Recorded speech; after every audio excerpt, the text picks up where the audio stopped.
Olá, este é o Poder Entrevista. Eu sou Luísa Carvalho, redatora do Poder 360 e vou entrevistar o astronauta Marcos Pontes, senador pelo PL de São Paulo. Pontes tem 61 anos. Foi o primeiro astronauta brasileiro em missão à Estação Espacial Internacional. Foi também ministro da Ciência e Tecnologia no governo do ex-presidente Jair Bolsonaro. Tem graduação em Engenharia Aeronáutica pelo ITA, o Instituto Tecnológico de Aeronáutica, é tenente-coronel aviador da FAB, Força Aérea Brasileira na Reserva. Atualmente, ele é vice-presidente da Comissão Temporária Interna sobre Inteligência Artificial no Senado. Senador, obrigada por ter aceitado o nosso convite. Obrigado, Luísa. Um abraço a todos vocês. Um prazer poder conversar e falar um pouquinho das nossas atualidades aqui em Brasília. Agradeço também a todos os web espectadores que assistem a este programa. Essa entrevista está sendo gravada por videoconferência no estúdio do Poder 360 em Brasília, em 1º de julho de 2024. Para ficar sempre bem informado, inscreva-se no canal do Poder 360. Ative as notificações e não perca nenhuma informação relevante. Senador, a tecnologia e o investimento científico são pautas frequentes do senhor no Senado. Queria entender qual a sua perspectiva sobre legislar sobre esses temas no Brasil. Acha que o Congresso está interessado nesses assuntos? Olha, você colocou um ponto muito importante. Infelizmente, no Brasil ainda falta uma cultura mais lógica e eficiente com relação a entender a importância estratégica desse conjunto de educação profissionalizante, ciência, tecnologia, inovações, ambiente de negócios. Esse conjunto foi o conjunto que fez com que todos os países que hoje nós consideramos desenvolvidos sejam desenvolvidos. O problema é que no Brasil criou-se uma ideia, de alguma forma, entre legisladores, entre autoridades mesmo, no executivo, de que ciência, tecnologia e inovações é algo só para o futuro. Então a gente não precisa se preocupar com isso agora, a gente precisa se preocupar logo depois. Isso é muito errado. A gente precisa se preocupar agora. Eu vou te dar um exemplo, só para você ver como que isso aí altera. Vamos falar na área de saúde, por exemplo. Todas as áreas usam ciência e tecnologia. Então, um exemplo rápido na área de saúde. Quando eu era ministro, eu recebi um projeto do Dr. Silvano Raia, um dos maiores cientistas e pesquisadores e médicos brasileiros, fez o primeiro transplante de fígado, né, do mundo. Ele me trouxe um projeto de xenotransplante, que é a colocação, transplante de órgãos de porcos em seres humanos. Obviamente são porcos especiais, criados em laboratório, nascidos, modificados geneticamente para reduzir a rejeição. Eu comprei, vamos dizer assim, a ideia do projeto, adorei, porque isso aí resolve, para você ver, tem cerca de 100 mil pessoas na fila de transplante de rins no Brasil. A cada ano entram 33 mil, conseguem um transplante 22 mil, morre 7 pessoas por dia, né, com uma qualidade de vida péssima. Então, como que você faz para resolver isso? Bom, você criar um laboratório, esse laboratório custou, né, cerca de 100 milhões de reais. Para manutenção, vamos supor, no OPEX aí, de cerca de 20 milhões por ano, você está falando de um gasto que vai ser rapidamente amortizado. Por quê? Isso aí consegue retirar uma fila de 90% dessa fila. 90%, ou seja, você vai salvar muita gente, vai ajudar na qualidade de vida de muita gente com isso, com esse tipo de projeto. Além disso, isso serve para, não só rins, serve para pele, córnea, ilhotas de Langerhans, para a produção de insulina para quem tem diabetes tipo 1 e outras coisas, coração e etc. Na ponta da tecnologia, muito importante. Aí você fala, isso é muito caro? Não, se você fizer 5 laboratórios desses, custa 500 milhões de reais e 100 milhões por ano para manter. Mas quanto que o SUS gasta por ano para manter essa diálise, só para rim? Cerca de 3,6 bilhões de reais. Veja bem a diferença. Se você coloca um laboratório desse, somando todos os gastos, os custos e etc., você vai conseguir economizar, em média, 3 bilhões de reais para o SUS por ano, agora. Então, você vê que a tecnologia, ela economiza, a tecnologia melhora a qualidade de vida, e não é uma coisa para ser pensada lá depois, tem que ser pensado agora. É uma das lutas que sempre que eu tenho para demonstrar isso, né, para outros parlamentares, demonstrar isso, inclusive, para o executivo também. Mas a gente vai chegar lá, entendeu? Aos poucos, eu acho que está criando a cultura, disso. Vamos ver se a gente consegue trazer mais parlamentares que entendam realmente de ciência e tecnologia, que possam ajudar aí nessa batalha, que vai ser o resultado disso é bom para o país. Senador, durante a sua gestão no Ministério da Ciência, o governo brasileiro assinou um acordo que firmava a parceria entre o Brasil e os Estados Unidos no projeto Artemis. É uma iniciativa bastante ambiciosa da NASA para levar pessoas à Lua. O senhor tem acompanhado a condução do acordo pela Agência Espacial Brasileira hoje em dia? Como é que avalia o andamento? Eu tenho conversado com a Agência Espacial Brasileira, assim como com o Comando da Aeronáutica, com relação ao programa espacial, não especificamente com relação ao Artemis, mas principalmente por causa da Lei Geral do Espaço, que está comigo, e eu pretendo, se nós conseguirmos aí uma audiência, uma sessão da Comissão de Relações Exteriores, nós podemos votar. Eu sou o relator, já está tudo pronto, só aguardando marcar e pautar, então a gente pode votar isso aí esse ano ainda, o que é muito importante, porque trata de vários aspectos do programa espacial que sempre ficaram travados. O programa espacial é outro exemplo de falta de prioridade dos governos, ele sempre veio se arrastando ao longo de décadas na nossa história do Brasil, e é muito importante ter um programa espacial forte no Brasil, né?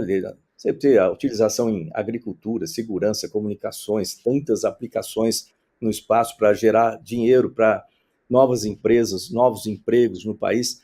Então, o Artemis ele vai ajudar aí muito, não só na área de pesquisa, porque os nossos pesquisadores vão poder trabalhar com pesquisas na Lua, Marte, asteroides, espaço profundo e uma série de outras coisas, também para empresas brasileiras poderem produzir sistemas e subsistemas para serem utilizados em todos esses locais, inclusive na Gateway, que é uma espaçonave que vai ficar ao redor da Lua.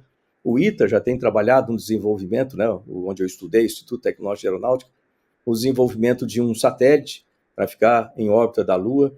Eu tenho discutido com o setor da indústria também para a construção de um rover de multipropósito, né, para colocar vários tipos de carga útil para a superfície da Lua, que depois pode ser adequado para Marte e outros lugares. Ou seja, isso coloca o Brasil ali numa fronteira. E eu tenho um sonho, vamos dizer assim, de muito tempo, a gente pode até chamar de uma, entre aspas, né, como fosse uma agenda oculta, de ter outros astronautas profissionais no Brasil. Então, isso também abre caminho para que a gente comece já a sonhar aí em selecionar algum astronauta para treinamento, seja da NASA, seja em Moscou, né, para que a gente tenha aí continuidade, né, que eu sou o primeiro, mas não posso ser o único a vida inteira, a gente precisa ter outros também.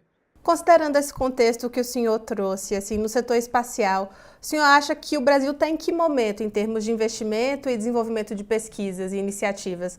O senhor vê positivamente o que está acontecendo? O momento atual é uma guinada bastante interessante de utilização mais intensa do setor privado, participação de negócios no espaço. Isso é muito bom, porque melhora a eficiência de custos, melhora as aplicações do espaço, gera mais empregos. Você vai me ouvir falar muito disso, que é sempre assim, você tem conhecimento. O conhecimento sozinho, ele não serve para nada. Você precisa transformar esse conhecimento, quem paga imposto, né? Nós somos contribuintes, a gente quer ver esse conhecimento sendo transformado em novos produtos, novos serviços, nota fiscal gera mais arrecadação para o governo, que pode logicamente utilizar em educação, em saúde, em segurança pública, etc., e gera mais empregos, pessoas empregadas gastam mais, isso aquece a economia. Então o programa espacial ele precisa ser muito, muito, muito utilizado no país. Nós estamos num momento no mundo de crescimento das atividades espaciais e com muitas oportunidades aparecendo, principalmente voltadas ao setor privado. O setor público ele vai mais longe, tipo assim, ele se arrisca mais, porque isso é a natureza, né? Você vai querer que uma empresa, apesar que tem algumas, como a SpaceX, que acaba se arriscando mais aí para a Lua e etc., mas geralmente as missões de abertura de fronteiras são do setor público e depois a exploração dos negócios no espaço do setor privado. E nós precisamos fazer isso, tanto para conhecimento quanto para negócios. E o momento é bom. O momento é bom em termos de aumento de necessidade de comunicações, por exemplo, né, com velocidade e maior banda. A gente utiliza celular em praticamente tudo, isso sempre precisa de mais comunicação. A utilização intensa de dados também com inteligência artificial, com a aplicação da inteligência artificial nos diversos setores inclusive na área científica, o que precisa também uma capacidade de comunicações e telecomunicações muito maior, o desenvolvimento de mais comida para o planeta como um todo, de uma forma sustentável, que significa utilizar o mesmo terreno que a gente já utiliza, mas com maior produção. Isso precisa também do espaço e muitas outras aplicações. Então, isso aí, ao mesmo tempo que são problemas a serem resolvidos, usam o espaço como um meio de solução e podem gerar com essas soluções também outras soluções acessórias e muito importantes, que é a geração de empregos, desenvolvimento econômico, social e assim por diante. Ou seja, está num momento muito bom. Mas, vou de novo bater na tecla que eu falei o tempo todo, né, como ministro, continuo falando como senador, que não se pode descuidar do financiamento de pesquisa e desenvolvimento no país. Eu coloquei a PEC 31, que é a PEC da ciência, para que o governo faça, junto com o legislativo, junto com os setores nos estados, municípios, setor privado, terceiro setor, fazer as articulações para aumentar o investimento em pesquisa e desenvolvimento no país, dos atuais muito baixos, ridículos, vamos chamar assim, de 1,14% do PIB, né, é sempre em referência ao PIB que se faz esses cálculos, para pelo menos 2,5% do PIB num prazo de 10 anos, o que é perfeitamente factível, não aumenta os custos do governo, muito pelo contrário, como eu dei aquele exemplo do xenotransplante, esse aumento de investimento vai trazer mais dinheiro, inclusive, né, para os cofres públicos e mais qualidade de vida para as pessoas, e a gente chega, numa certa forma, próximo ao que é o CDE, a média dos países da OCDE tem, que é 2,73% do PIB. Mas, de novo, precisa de seriedade para se passar esse projeto de lei, uma PEC, né, a PEC 31, né, o pessoal pesquisar é PEC 31, eu preciso do apoio de toda a comunidade científica, de todo o setor produtivo, do próprio governo. O país tem que ter um apoio do país para que a gente tenha investimento adequado no setor e, com isso, o país possa almejar, né, esse desenvolvimento que se fala tanto, mas isso não vai ser feito se não tiver investimento constante em pesquisa e desenvolvimento. E como é que o senhor avalia o trabalho atual do Ministério da Ciência? Olha, para falar bem a verdade, eu não estou muito satisfeito, não. Por quê? Eu vou começar com a parte, eu poderia falar de muitas coisas, mas eu vou falar com uma parte que é muito cara para todos nós, Brasil, não cara em termos de custo, mas cara em termos de ser precioso e importante, que é a motivação e a formação de jovens. A NASA, por exemplo, eu fiquei 20 anos na NASA. A NASA é uma organização enorme, são um quartel-general, mais 10 centros principais, e existe ali um vice-administrador responsável por o que a gente chama de Outreach Programs. São programas para você levar ciência e tecnologia para dentro das escolas, promover a ciência, popularizar a ciência. E isso é uma coisa que não é acessório, isso é essencial. Eu lembro que quando eu comecei, lá em 1998, quando fui selecionado astronauta, né, na época tinha o Will Dale, né, um cara que sempre batalhou muito pela popularização da ciência, num departamento lá, um departamentinho pequenininho, lá dentro do Ministério, tentando, de uma forma muito, vamos dizer assim, até heróica, né, promover a popularização da ciência. A gente fez lá o primeiro trem da ciência, etc. E eu fiquei com aquilo na cabeça, falei, quando eu entrei como ministro, eu falei, esse setor vai ter que se transformar numa secretaria. Aí eu criei uma secretaria de promoção e popularização da ciência, com essa finalidade de levar ciência e tecnologia para dentro das escolas, formação de professores, Olimpíadas científicas. Nós apoiávamos 62 Olimpíadas que vão desde sociologia, antropologia na área de humanidades, ciências sociais, até matemática, física, astrofísica, passando por oceanos, medicina, inteligência artificial e etc.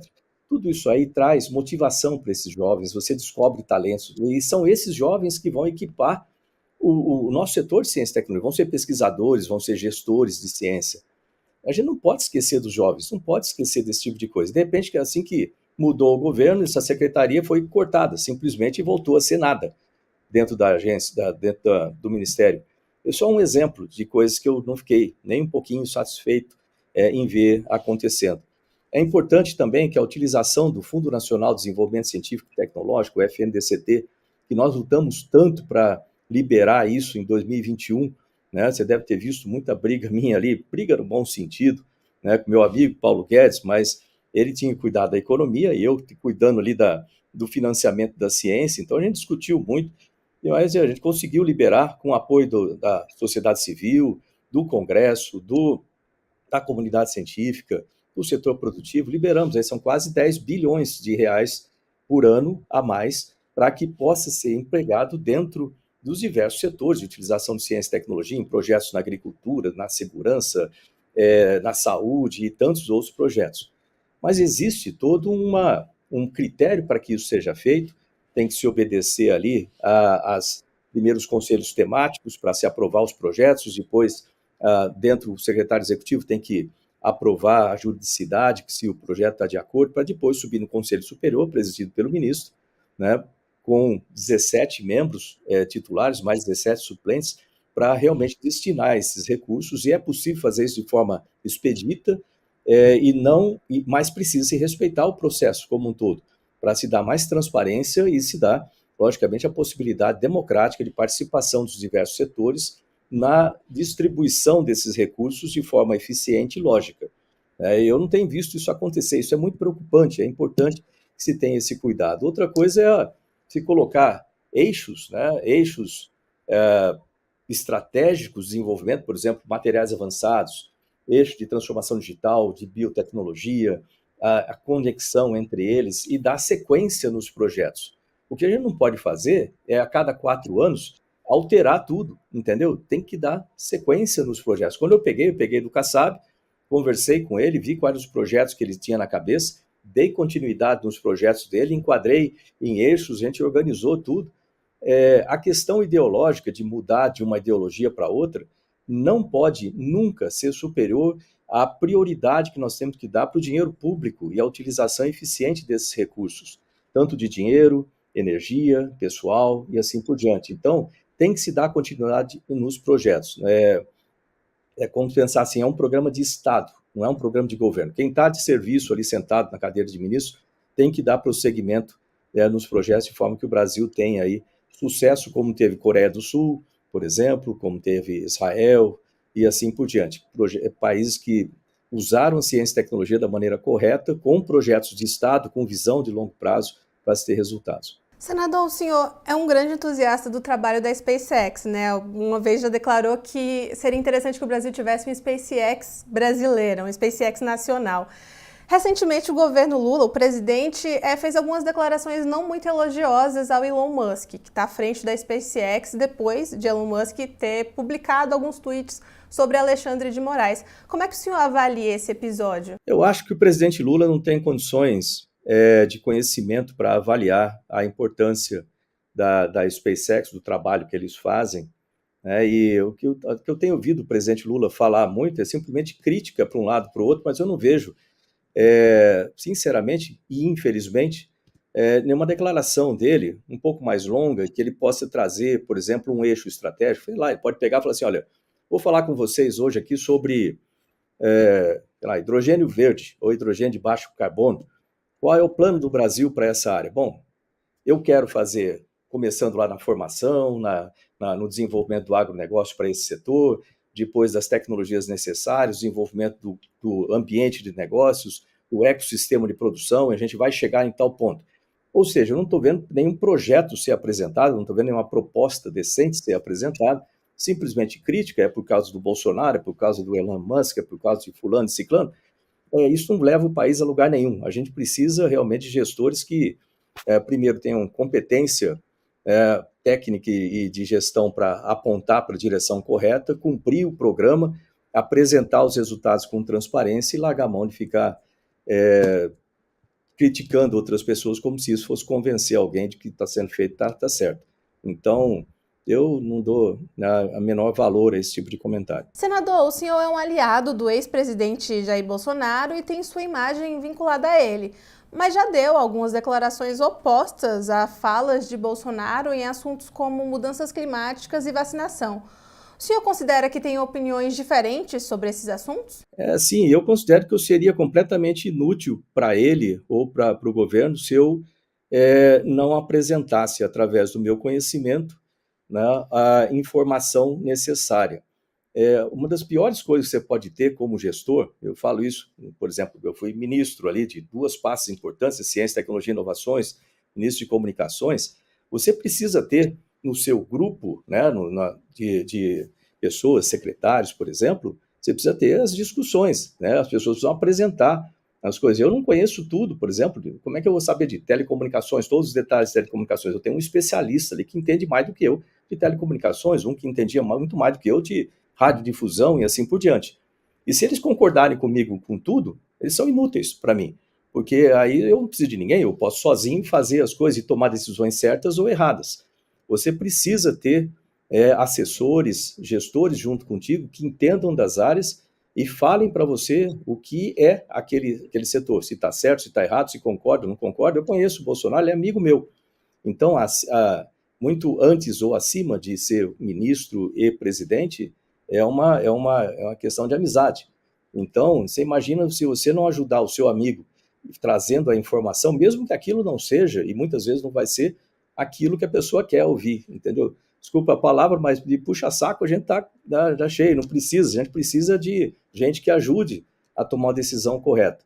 Portanto, sim, em alguns dos temas, por exemplo, vacina, né, vacina é importante, a gente tem tanto que na minha gestão eu criei lá em Minas Gerais, junto com o BHTEC, com a Universidade Federal de Minas Gerais, aproveitei uma estrutura já existente para criar ali o Centro Nacional de Desenvolvimento de Vacinas. O Brasil nunca tinha desenvolvido nenhuma vacina, por incrível que pareça. Eu não sabia disso, para ser bem honesto, que eu sou de outra área, sou de aeronáutica, né, de engenharia aeronáutica.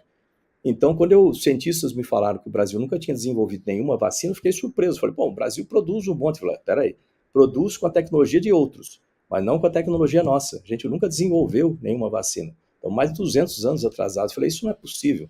Vamos desenvolver vacina no Brasil, então. Foi por isso que a gente criou lá o centro. Tem a doutora Ana Paula, lá, por exemplo, é uma cientista sensacional e está lá hoje, desenvolvendo, inclusive, vacina para cocaína. Você vê, para viciados em cocaína, um negócio impressionante, né? Mas eles estão trabalhando lá, eles conseguindo transformar o conhecimento, utilizando melhores práticas de laboratório, biotério, a Anvisa trabalhando junto, para desenvolver vacinas nacionais. A gente não pode esperar, por exemplo, que a Noruega vai fazer vacina para dengue. Então a gente precisa cuidar aqui e ser o país assumir uma função importante geopolítica de ser o centro de desenvolvimento do hemisfério sul do planeta Terra, em termos de vacinas e outras tecnologias, né? Então, pois esse é um dos pontos.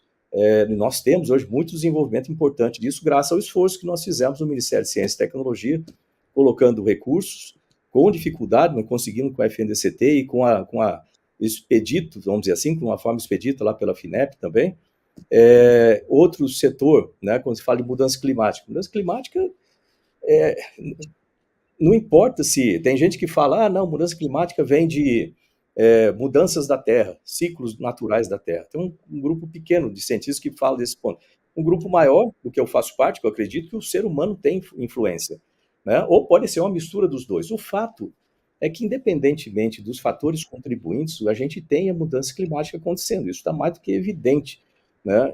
E a gente tem que tomar providências. Eu tenho até um projeto de lei, o 5.002, que eu fiz em 2023. Na verdade, não fui eu que fiz, eu assinei, mas quem escreveu o programa foi a Defesa Civil e o CEMADEM, né, o Centro de Monitoramento e Alerta de Desastres Naturais.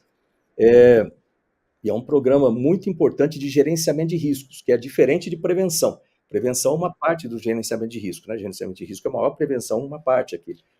E isso precisa o Brasil urgente ter isso aí. E outros pontos, outros projetos que eu coloquei também como ministro, tem a ver com mudança climática, como o Adapta Brasil lá no INPE, o Sirene, que é outro projeto também desenvolvido ali no INPE, o BIG, que também é uma base integrada georreferenciada também para modelamento e simulação de mudanças climáticas, também no INPE, junção da parte de meteorologia do país. A gente precisa tomar atitude, a atitude tem que ser agora, independente. De novo, aquela questão, não adianta a gente ficar discutindo, distraindo com discussões inúteis e laterais, a gente precisa tomar atitude e ir em frente, sabe, para resolver esses problemas. E precisa dos outros países, né? E precisa destruir narrativas erradas, que às vezes entram outros interesses também, seja na área econômica, agricultura, etc., enquanto o planeta não tomar uma atitude séria, né, e aí a gente cobra também dos órgãos centrais, como a ONU, etc., tomar uma atitude séria, não no sentido de ficar apontando o dedo um para o outro, mas de ter dados corretos, todo mundo calcular junto os dados no planeta todo, sentar e começar a fazer uma transição que a gente use aí para que a gente tenha um planeta melhor, né? Caso contrário, a gente não vai ter basicamente não vai ter um planeta no futuro. Senador, mas levando em conta essas ideias opostas, como o senhor mesmo citou, o senhor considera que seu eleitorado seja diferente do de Bolsonaro? Não, eu acho que as pessoas me conhecem já, sabem dos meus pontos, sabem como que eu encaro, né, a ciência, a tecnologia, essa é a minha vida o tempo todo, afinal de contas, eu fui chamado pelo presidente Bolsonaro para ser ministro de Ciência, Tecnologia e Inovações, não porque eu era um político de um partido A ou um partido B. Eu fui chamado por causa do meu conhecimento e qualificações no setor. Então, é óbvio que você tem que esperar, da mesma forma que o Paulo Guedes, o cara foi chamado porque ele, o entendimento dele, a conhecimento, a qualificação em economia, né? A Tereza Cristina em agricultura e assim por diante. Então, ele sabia disso, né? E o eleitorado, a gente não pode achar que as pessoas não percebam ou não têm capacidade intelectual para entender essas coisas, né, e acompanhar. São pessoas que acreditam em mim, né, que sabem de como eu sou, acreditam no presidente Bolsonaro. Nós compartilhamos valores, e isso sim é uma coisa muito importante, compartilhamos valores muito importantes como Deus, pátria, família, liberdade, democracia de verdade, né, e não autoritarismo disfarçado de democracia. Então, a gente batalha nesse sentido, e o pessoal está todo mundo junto comigo, né? Seja como o pessoal costuma falar, de extrema-direita ou de centro-direita, o que seja, mesmo de esquerda, as pessoas que raciocinam, né? E têm uma noção da importância desses temas que eu trago, né? Também acabam apoiando. Ou seja, a gente precisa começar a trabalhar pelo Brasil, sabe? E eu acho que essa polarização, inclusive, tem um efeito muito nefasto, mas deixa eu colocar um ponto aqui interessante. Você quer ver? Está acontecendo uma série de coisas erradas no governo atual, né? É só uma pessoa completamente alienada que não percebe o que está acontecendo no governo, seja na economia, né? A gente está com um risco muito grande na economia, a gente está com risco, inclusive, na parte ambiental, já que a gente está falando da parte ambiental, você vê o Pantanal agora queimando aí muito mais do que muitos anos, né? Que nunca teve tanta situação como tem agora. E tudo isso está sendo mostrado aonde? Cadê a imprensa para mostrar isso aí? O pessoal não está mostrando. Aí eu fico pensando, por que a imprensa não está mostrando isso aí para a população? É medo do governo? É medo de um autoritarismo, de ser retaliado de alguma forma? Isso pode ser, e se for isso é terrível, porque isso a gente está falando de perda de liberdade de imprensa.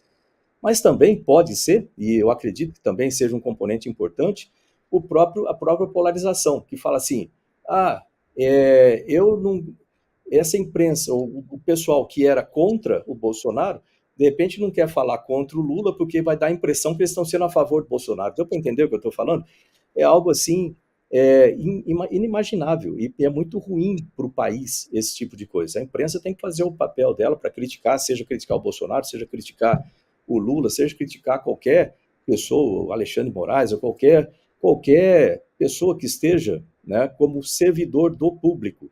Eu gosto de ressaltar esse ponto porque às vezes a pessoa esquece que seja presidente da República, seja senador, presidente do Senado ou do Congresso, seja ministro de STF, tudo isso aí é funcionário do público. Quem manda no Brasil é a população. A gente, afinal de contas, vivemos uma democracia. E a população tem e deve criticar quem seja que ela achar que tem que criticar e tem que apresentar suas opiniões sem medo de ser preso, ser retaliado, ser cortado da internet, seja lá o que for. Óbvio que eu estou falando não é não é caluniar as pessoas, não é xingar as pessoas, aí é outra coisa. Para isso existe lei, existe difamação, calúnia, processos disso, e a pessoa que faz esse tipo de coisa tem que ser processada, tem que ser julgada, mas não por opinião. A pessoa pode ter a opinião que ela quiser e falar a sua opinião, faz parte da democracia, e quem não consegue ouvir opiniões contrárias está muito errado, né? Não deveria viver em democracia. Geralmente a gente vê isso em governos autoritários. Senador, a gente não poderia deixar de falar sobre as eleições municipais. O seu nome surgiu como uma possibilidade para a Prefeitura de São Paulo há alguns meses, e eu queria entender se houve realmente uma conversa entre o senhor e o partido, ou entre o senhor e o Bolsonaro, sobre essa possibilidade. Teve uma época, no ano passado, se eu não me engano ainda, em que eu vi meu nome sendo ventilado. Houve uma conversa do partido, uma pergunta para mim se eu, que eu achava, se eu aceitava ou não. Eu fiquei muito lisonjeado, né? Eu tive uma votação muito expressiva. Foi a maior votação de 2022, né, do Brasil, uma das maiores da história, né, do Brasil, quase 11 milhões de votos. Eu acho que isso reflete justamente uma carreira, uma história de vida aí de serviço para o Brasil. E em São Paulo, a cidade de São Paulo, também tive uma votação alta, embora não tenha sido a maior. Ali em São Paulo, na cidade de São Paulo, venceu o Márcio França, né? Eu fiquei em segundo ali, mas tive a maior votação, fiquei muito próximo lá. Portanto, eu seria naturalmente um candidato, pela lógica, bastante interessante, né, para a direita lá. Então, eu fiquei muito lisonjeado, né, muito honrado com o convite, com o meu nome sendo ventilado para isso. Mas, veja bem, eu acabei de ser eleito para o Senado. Então, do meu ponto de vista, não faz sentido eu sair do Senado depois de 2 anos para assumir uma prefeitura. Eu preciso cumprir mais tempo no Senado. Se fosse em 2026, lógico que não tem prefeitura em 2026, mas fosse algo em 2026, já passaram 4 anos, já deu tempo de colocar projetos, já deu tempo de aprovar projetos, já de preparar tudo isso aí. Então seria uma situação diferente. Mas logo no começo, assim, eu não me senti confortável em fazer essa transição. Eu acho que quem votou em mim também não espera que eu saia depois de 2 anos. Depois de 4 anos, eu vejo como aceitável. Estou falando aqui, tirando o chapéu do senador, botando o chapéu de eleitor, né? Eu acho que a gente tem que ter o tempo necessário ali, que a gente vota na pessoa para ela estar lá. Então, 4 anos talvez seja um tempo bom, até 2026. Agora, em 2 anos, eu achei muito pouco. Mas eu fiquei lisonjeado, em todo caso, e estão acompanhando. Agora eu vejo a sequência, eu estou acompanhando os desenvolvimentos, né, o apoio do PL para o Ricardo Nunes, e agora com a escolha ali do vice, né, do coronel, eu acho que está uma boa chapa. Agora a gente precisa reforçar ali as qualidades, o que ele tem feito na cidade de São Paulo, né, as coisas boas que ele tem feito, o fato dele conhecer bem a cidade de São Paulo, logicamente por estar como prefeito, e as propostas que ele tem. De novo, eu sempre sou a favor de propostas, eu não gosto de críticas, eu gosto de sair um criticando o outro.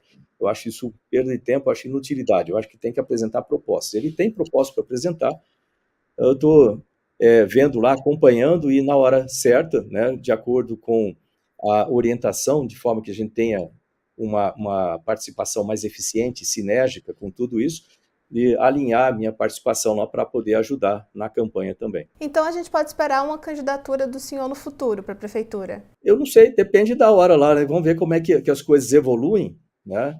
Então, dentro desse contexto, uma frase que eu ouvi há muito tempo, e eu achei muito interessante, volta e meia eu lembro aqui em Brasília, que acho que era do Ulisses Guimarães, falando que política é igual nuvem, cada vez que você olha, ela está de um jeito diferente, né? Tem um cenário diferente. E eu acredito muito em Deus. Vai até falar, por que tem uma coisa a ver com a outra, né? Mas eu acredito muito em Deus. O que eu acho? Eu acho que na hora certa, as coisas certas vão acontecer da maneira certa, e você se coloca ali à disposição. O que eu sei é o seguinte: eu coloquei a minha vida inteira, desde o tempo lá de tenente da Força Aérea, voando lá em Santa Maria, com meu filho no berço, em casa, decolando de madrugada com um avião antigo, monomotor, instrumento, para cumprir missões da Defesa Aérea ou do Comando Aeronáutico. Isso não é por causa do salário, obviamente, né? Porque o salário de tenente é bem baixo, né? Isso é por causa da bandeira que você carrega, do amor, e para servir o seu país. Eu tenho servido o Brasil a minha vida toda, e eu vou continuar a fazer isso até onde eu aguentar, né? Onde estiver funcionando tudo, né? Eu vou fazer isso. Portanto, eu sempre me coloco à disposição, né, do Brasil, seja do Senado, seja, sei lá, governo de alguma coisa, o que for, aí para frente, desde que eu veja que a minha participação é importante e que ela pode ajudar mais pessoas, você vai ficando velho também, né? Não tem muito sentido você construir coisas para você. Tem sentido você fazer coisas para os outros. Acho que a vida passa a ter esse sentido, para quando você chegar mais velhinho, lá na hora de ir embora, vamos dizer assim, para decolar para o último voo, você olhar para trás e falar assim, pô, valeu a pena, né? Valeu a pena. Significa encarei as missões que tinha que encarar, algumas vezes você acerta, às vezes você erra, mas você nunca desistiu. Essa é a parte boa. E eu vou continuar aí a servir o país. Vamos ver o que acontece lá em 2026, 2028, 2030, o que acontece aí pela frente. Eu vou estar sempre à disposição para decolar, para defender o país. Senador, mudando um pouco de assunto e já encaminhando aqui para o final, o senhor participa em 2 de julho do Fórum de Competitividade, que nesse ano vai ter como tema a transformação digital como caminho para o desenvolvimento. Na sua avaliação, quais são os impactos desse processo para a produção científica no Brasil? Olha, são enormes e crescentes. Deixa eu falar uma coisa. Quando eu fui escolhido para ministro de Ciência e Tecnologia, na verdade, o presidente Bolsonaro tomou essa decisão lá em março de 2018, aí depois eu fui efetivado, vamos dizer assim, mais no final de 2018, nós começamos a transição 3 meses antes. Eu controlei a transição, né, da área de ciência e tecnologia, eu fiquei lá todos os dias naquele centro cultural do Banco do Brasil ali, escolhi os membros do ministério a dedo, né, tipo empresa, sabe, eu escrevi os requisitos para cada uma das posições e selecionava por requisito, né? Lógico que quando eu tinha uma pessoa de confiança que preenchia os requisitos, obviamente esse seria um ótimo candidato. Mas se tivesse uma outra que eu não conhecia ainda, mas que tinha mais requisitos para aquilo, é como se fosse uma empresa, né? E com isso aí eu mandei fazer também na época, tipo de uma análise SWOT, né, de fortitudes, fraquezas, oportunidades e riscos, né, do setor de ciência, tecnologia e inovações no Brasil e no mundo, para ver onde que seria melhor investirmos, né, no setor, quais eixos estratégicos. Surgiram duas vertentes principais muito claras.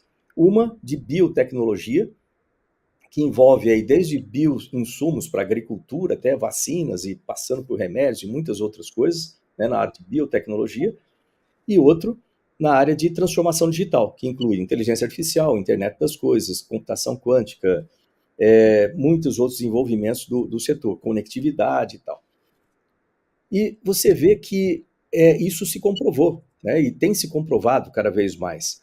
A utilização desses recursos digitais, eles já estão no nosso dia a dia, estão nas empresas, estão no setor público também, melhoram a eficiência, não tiram empregos. Deixa eu ressaltar isso aí, porque às vezes o pessoal fala, vai perder muito emprego com a inteligência artificial ou com a utilização dessas novas tecnologias. Não, transforma empregos, isso sim. Existe uma necessidade clara de maior qualificação e formação de pessoal. Por isso que eu criei, por exemplo, a Frente Parlamentar para o Ensino Profissionalizante e Tecnológico, que tem uma função essencial, né, de prover qualificação, tanto para jovens quanto para pessoas que estão mudando de carreiras, para que eles tenham qualificação para entrar no mercado de trabalho ou empreender nesses setores. Mas a transformação digital tem uma importância enorme. Quando a gente fala cada vez mais em dispositivos smart, por exemplo, né? Desde smartphones até smart cities, smart roads, né? Cidades inteligentes, estradas inteligentes. Hoje tem muitos desses conceitos. Você vai precisar de uma miríade, vamos dizer, desde sensores, né, que vão utilizar novos materiais, como grafeno e muitas outras coisas, até a interpretação desses dados, seja um multiplexador ali para juntar tudo isso, trazer esses dados, como você vai transmitir tudo isso, então telecomunicações, sistemas de comunicação, fibra ótica e tantas outras maneiras de transmitir os dados, análise desses dados, aí entra inteligência artificial, entra a própria qualificação de pessoas para interpretação, montagem de bancos de dados, e depois transformar isso aí, né, na prática. São os atuadores, entram robóticas, entram uma série de outros sistemas, né, para colocar isso aí, traduzir para o ambiente real, sai do virtual, entra para o real. Você vê, só aqui uma passagem rápida, a quantidade de coisas, né, que existe nesse setor. Portanto, é importante para a competitividade do Brasil, primeiro, que os 3 setores de produção, né, agronegócio, comércio indústria, estejam ligados aí para as transformações e para a atualização desses sistemas, que os nossos sistemas de fomento, né, tanto no desenvolvimento desses sistemas, quando a gente fala de CNPq, na parte mais básica de ciência básica, seja na FINEP, no desenvolvimento de inovações para o setor, aí depois na melhoria das startups, o crescimento dessas empresas como o BNDES, etc., estejam muito ligados e trabalhando em consonância para que esse setor de transformação digital, o Brasil tenha, os nossos setores tenham a aplicação, e não só nas grandes empresas, que isso se espalhe nas pequenas, no pequeno comércio, aquele cara que tem a lojinha ali na rua central da cidadezinha do interior, sabe?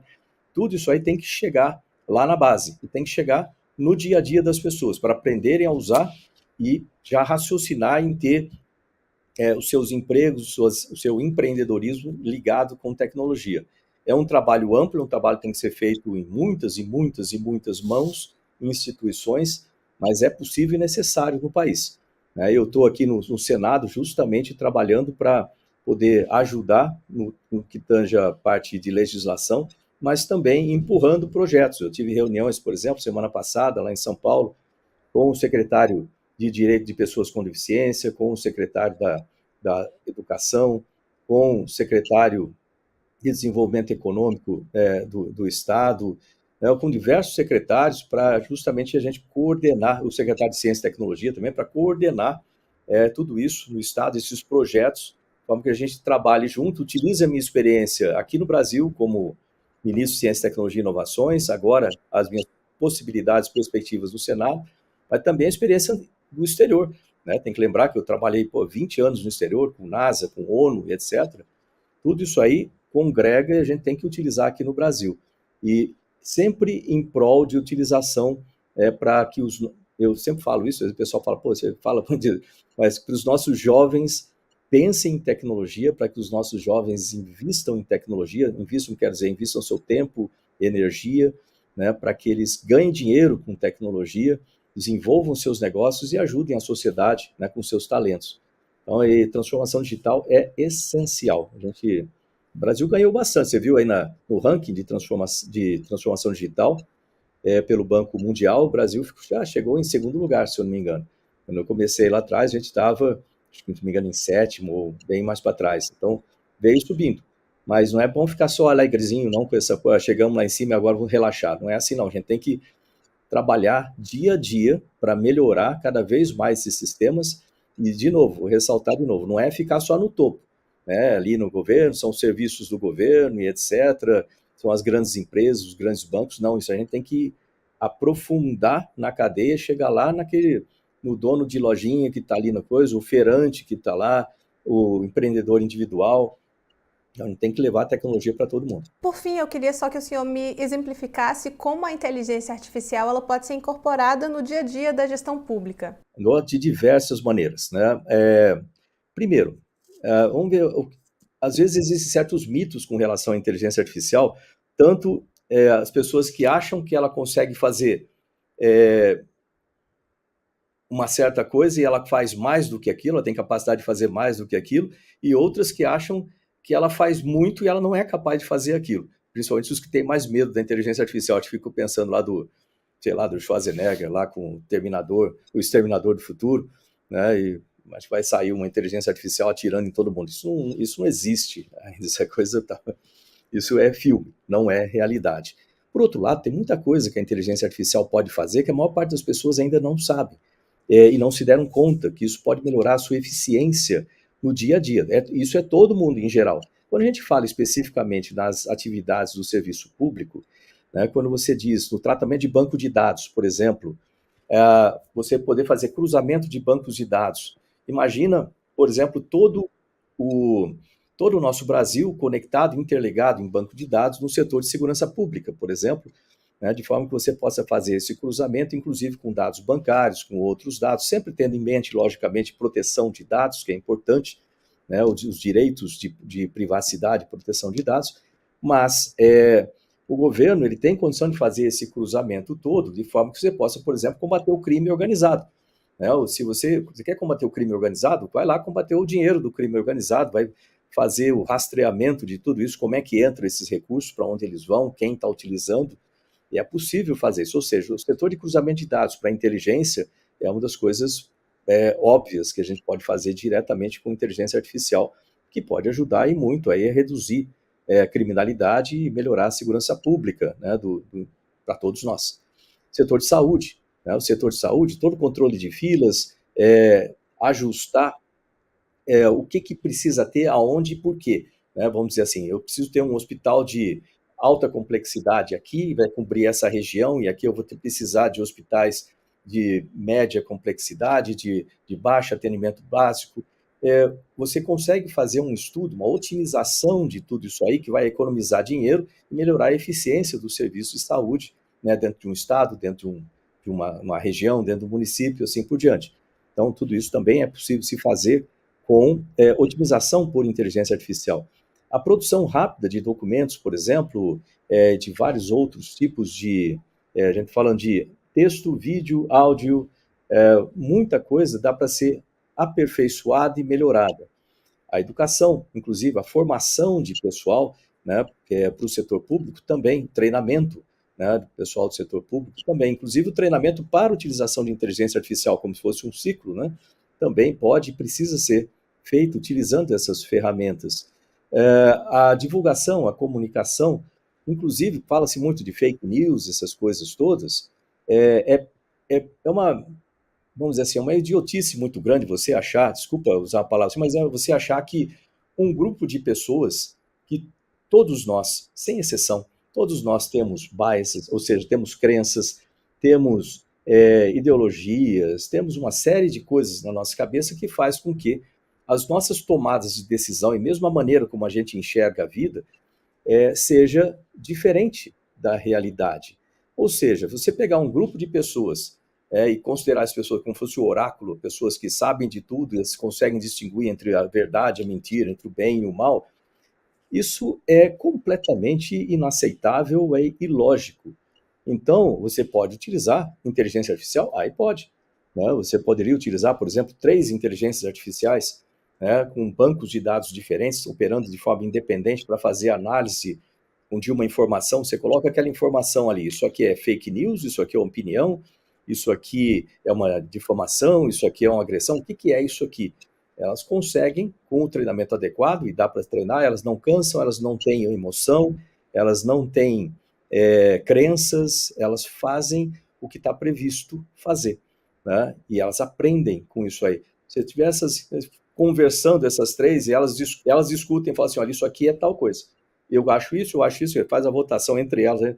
Aí fica muito mais lógico. Ou seja, você vê que dá para utilizar, inclusive para resolver certos dilemas que a gente tem enfrentado aí, né, e que eu não vejo indo para a direção correta quando a gente fala dessa questão de fake news, por exemplo. Não existe a mínima condição de se ter um grupo de pessoas que sejam donos da verdade para saber o que é verdade, o que é mentira, o que é democrático, o que é antidemocrático. A inteligência artificial ela conseguiria fazer isso com muito mais precisão e com muito mais justiça do que um ser humano, nesse caso, especificamente. Tem outros casos que não é o caso. Chega ao final esta edição do Poder Entrevista. Em nome do jornal digital Poder 360, eu agradeço o senador Marcos Pontes por ter aceitado o nosso convite. Obrigado, Luiz, obrigado a todos aí. Eu estou aqui à disposição no Senado, né? Aqueles que quiserem entrar em contato, entrem em contato com a gente aí, a gente coloque suas ideias, se sentir a necessidade aí de alguma legislação ou alguma modificação, inclusive para os setores, conversem com a gente está aqui para isso, é para servir o Brasil. Obrigado. Agradeço também a todos os web espectadores que assistiram a este programa. Esta entrevista foi realizada por videoconferência, gravada no estúdio do Poder 360, em Brasília, em 1º de julho de 2024. Para ficar sempre bem informado, inscreva-se no canal do Poder 360, ative as notificações e não perca nenhuma informação relevante. Muito obrigada e até a próxima. Poder Monitor. Acesse agora e ganhe 30 dias grátis.